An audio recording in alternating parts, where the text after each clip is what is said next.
Hello, my compliance community, and I hope you are enjoying the summer whenever you are um, located and whatever you do.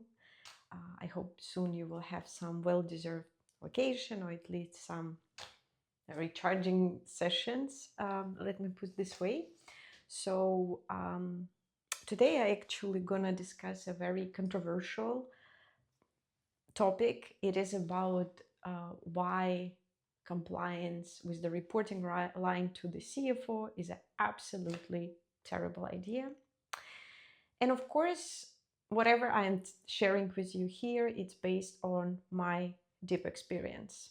This is not something that I heard only or read. It is about something that I really lived through. And before we start, I just wanted to mention that when I say compliance, I in general mean either the second line, so it could be the internal controls, the compliance, risk management, or it also could be the third line. In the non-regulated areas, you cannot imagine, or maybe you can imagine, that sometimes even internal audit is reporting to the CFO. And why CFO? Why today my target is the CFO? Because first of all, it's the most common when it is reported to the CFO. In very rare cases, it could be reporting to the direct reporting to the CEO. But in at least to my experience, it is the reporting line to the CFO. So, and if you have some different experience or you are reporting to the different CXO level, just let me know. The good examples, especially, and the bad examples, of course, we would like to discuss and see. Just don't be shy and leave your comment. So let's get started. And I have this very old school paper, even though I consider myself quite digital, but when it comes to filming or in general to do something, I first need to write it down and then I can move on with the idea. So first, the reason number one: you cannot effectively challenge the person who evaluates you. And here you can argue with me that it will depend to in this regard, any manager can be the challenge in this regard. So it doesn't matter whether it's CFO, CEO, CTO, CIO, whatever it is, whoever it is. But why I deliberately have chosen exactly this reason, because the CFO is, in major cases, is the owner of, or not like a business process owner of the budget process, and also the decision maker when it comes to the distribution of the money. Of course, we again could argue that the CEO, if you report this to the CEO, even the upper level, he or she can challenge that budget even more. But in reality, the main target, the main KPI of the CFO is to keep the expenses flat.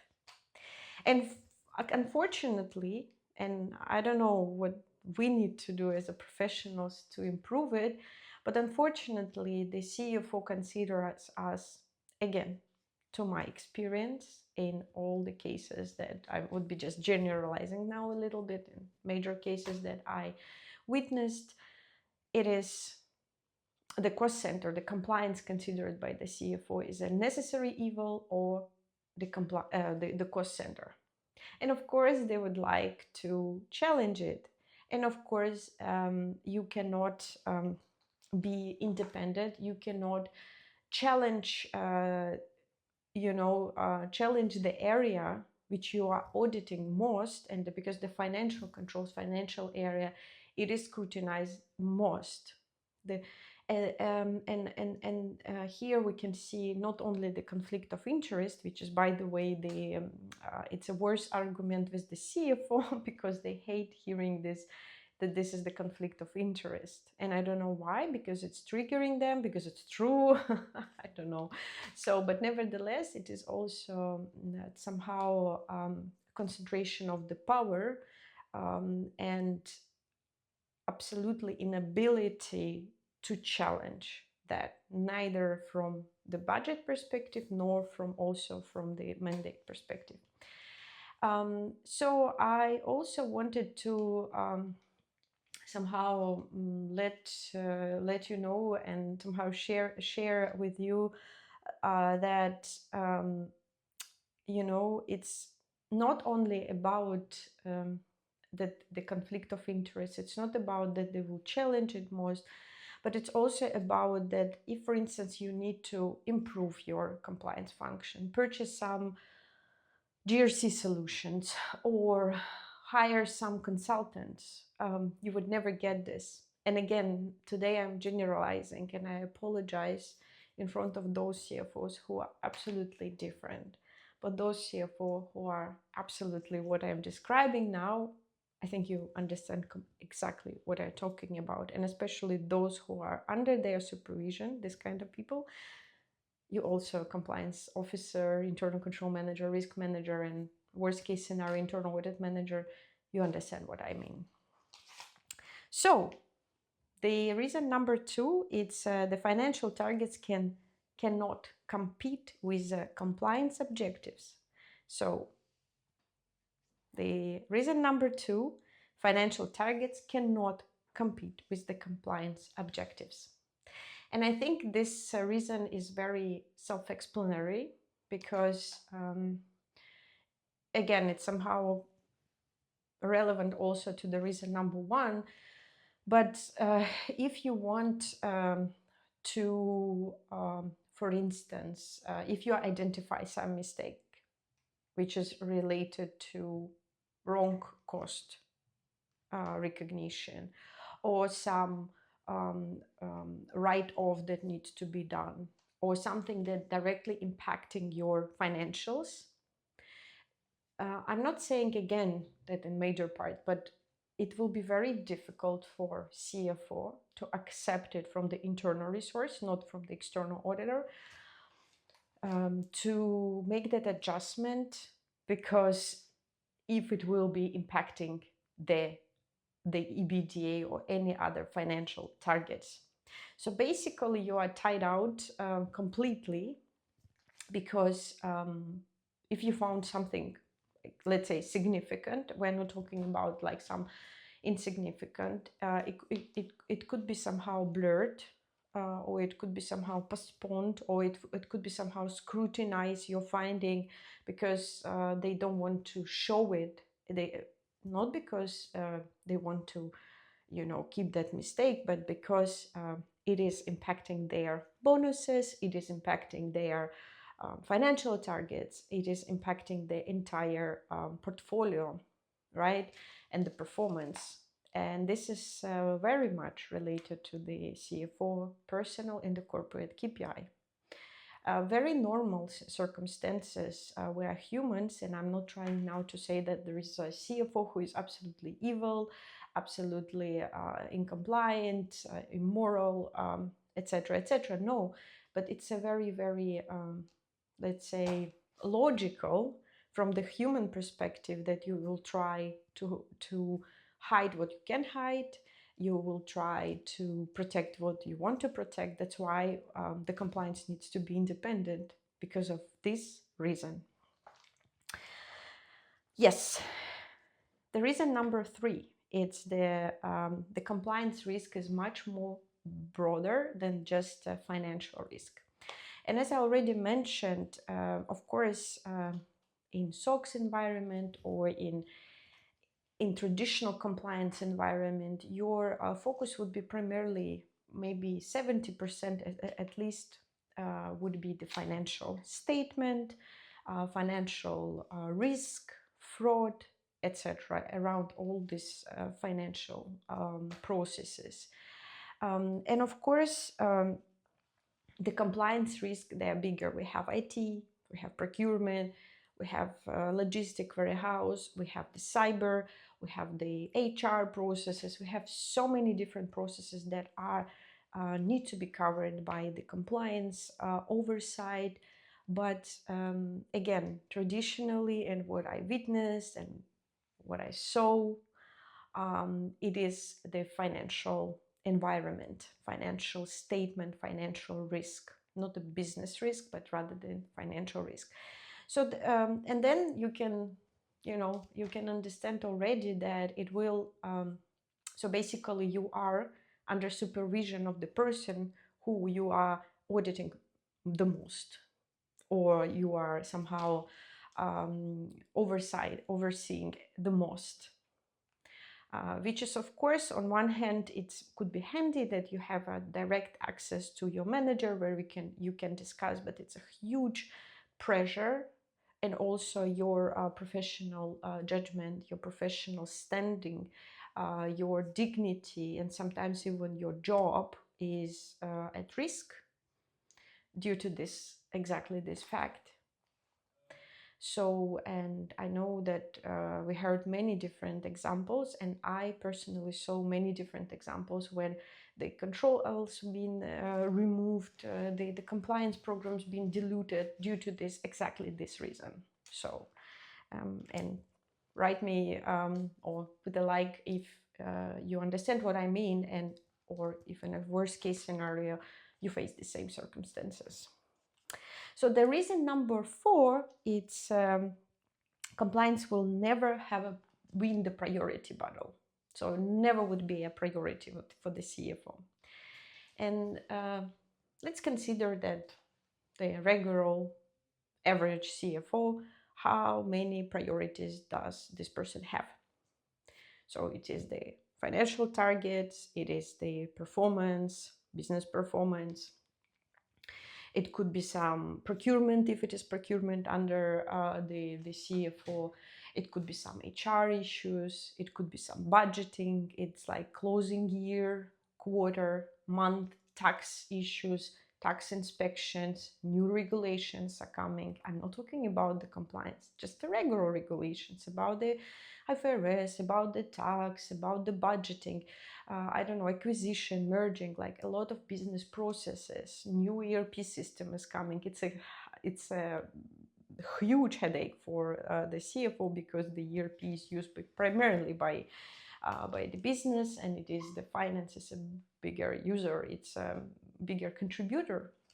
So, and as a compliance officer, you would never get that place at the table, because there will be always the closing of the period, the change in the process, the tax inspection, the new regulation, the new person needs to be onboarded, the new setup, AI, digital transformation, Californication, right? Anything you can only imagine would take the priority of the CFO, and especially the end quarter, end months, year end, external auditor. We forgot about those guys.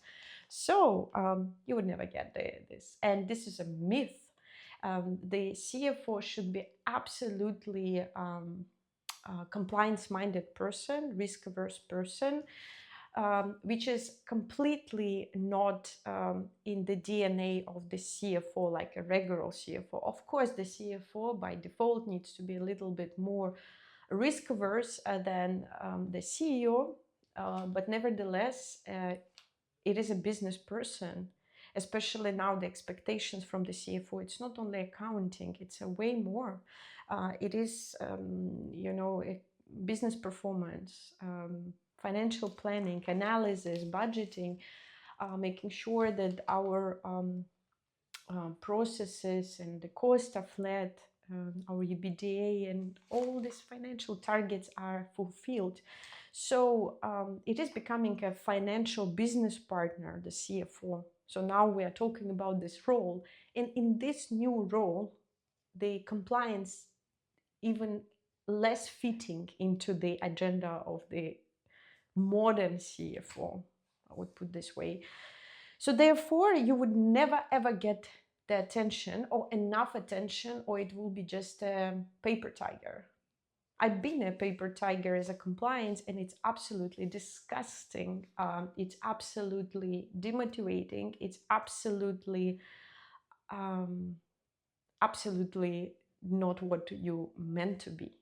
So you have chosen that profession to do your job, but when the targets are not aligned, you can never do the job, and the guy up above would never allow you to do this. Not because this person is bad, because we have different priorities. It's like comparing soft with warm, right? It's yeah, it's not comparable. Yeah, and the finalizing our top 5, it's the reason number 5. The most CFOs are simply not compliance experts. They don't understand the compliance. They don't value compliance. They don't have. I'm not talking about the deep knowledge about the risk management, but at least a high level understanding that why it is important, why it matters. For them, the accounting matters, financial analysis matters, tax matters. But compliance, it's something like, if it is especially not regulated, highly regulated environment, it's something like something that you can pull, put it into the desk or in the deck, and show to your stakeholders, especially external stakeholders, your investors, saying, oh, we do have a compliance, we are a mature organization. But in normal days, in normal circumstances, they don't want to see you. They don't want to have your visibility because the people do not basically value. Or maybe they do value, but again, the priorities that they have, the point number 4, dragging them into the completely different environment. So just put yourself in their shoes. If you would need to fulfill like a business performance and the CEO is saying, oh, come on, we are losing money or something like that, we need to improve our cost, the least what you would be thinking about that you can do it through compliance. Because with compliance, with the governance, it will take more time. He needs to do the fix right here, right now, and it always needs to be fast. Again, it's very much depend on the maturity of the CFO, but again, I'm talking about the very average middle like CFO whom I ever met. So they're not compliance experts, very rare. It's a unique, basically.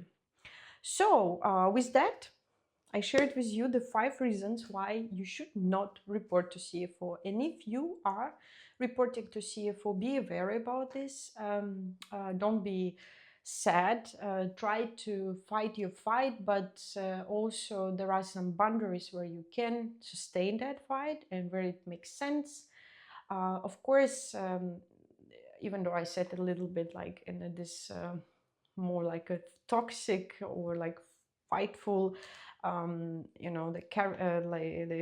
dimension, you can also educate and bring more awareness, but again it will take your time, your energy, and it is about awareness that you need to do XYZ to make it happen.